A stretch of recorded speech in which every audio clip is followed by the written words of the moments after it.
देर रात एक दुकानदार अपनी दुकान बंद कर ही रहा होता है कि इतने में कुत्ता आता है। कुत्ते के मुंह में एक कागज का टुकड़ा होता है। दुकानदार उस कागज के टुकड़े को खोलकर देखता है, उसमें कुछ पैसे और सामान की लिस्ट होती है।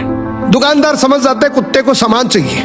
वो सारा सामान एक थैली में पैक करके कुत्ते के आगे रख देता है। कुत्ता थैली को मुंह में दबाता है और वहां से चल देता है।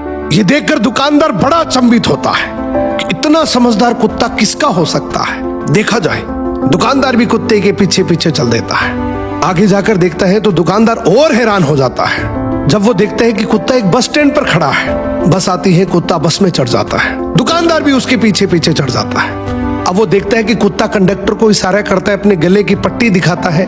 पट्टी में भी एक कागज का टुकड़ा होता है, उसमें पैसे और कुत्ते के स्टॉप का एड्रेस होता है। अब जैसे ही स्टॉप आता है, कुत्ता उतर जाता है। दुकानदार भी उसी स्टॉप पर उतर जाता है और इसकी एक्साइटमेंट और बढ़ जाती है कि आखिर इस कुत्ते का मालिक कौन होगा।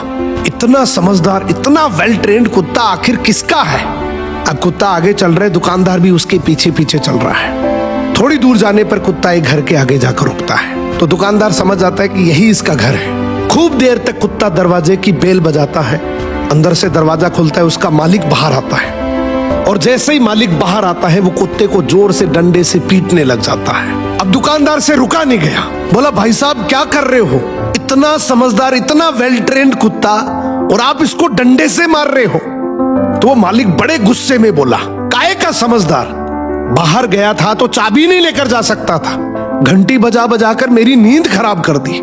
इस कहानी का मोरल यह है कि दुनिया की अपेक्षाओं पे खरा उतरने की कोशिश कभी मत करना, क्योंकि दुनिया को आपकी अपेक्षाओं का कोई अंत नहीं है। तुम अगर अपनी नजरों में सही और किसी और की नजरों में बुरे हो तो बोल दो उन्हें कि अपनी नजरों का इलाज करवाओ।